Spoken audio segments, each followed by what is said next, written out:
अस्सलातु वस्सलामु अलैका या रसूल अल्लाह, अस्सलातु वस्सलामु अलैका या हबीबुल्लाह, अस्सलातु वस्सलामु अलैका या सय्यिदुल अंबिया रहमातुल लिल आलामीन। बिस्मिल्लाहिर रहमानिर रहीम। আজকে আমরা জানবো যে লতিফা বেদার হওয়ার আলামত নিশানি কি।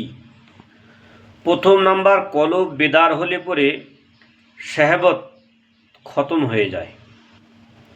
শাহবত খতম হয়ে যায়, তখন বুঝতে হবে যে আমার কলব বেদার হয়েছে। আচ্ছা, রুহু বেদার হলে রাগ খতম হয়ে যাবে। এক একটা আলামত জাহের হবে। এই আলামতগুলো দেখে বুঝতে হবে যে আমার রুহু বেদার হয়েছে। লতিফায় শির বেদার হলে পরে হসদ, হিংসা সম্পূর্ণরূপে খতম হয়ে যাবে। সম্পূর্ণরূপে খতম হয়ে যাবে, তখন বুঝতে হবে যে লতিফায় শির বেদার হয়েছে। লতিফায় খফি বেদার হলে বুকল, হিংসা, হসদ এই সমস্তগুলো খতম হয়ে যাবে লতিফায় খফি। আর লতিফায় আকফা যদি বেদার হয়, তাকাব্বুর, অহংকার এই সমস্ত জিনিসগুলো ধ্বংস হয়ে যাবে। এই সমস্ত জিনিসগুলো শেষ হয়ে যাবে, থাকবে না। আজিজি এসে যাবে।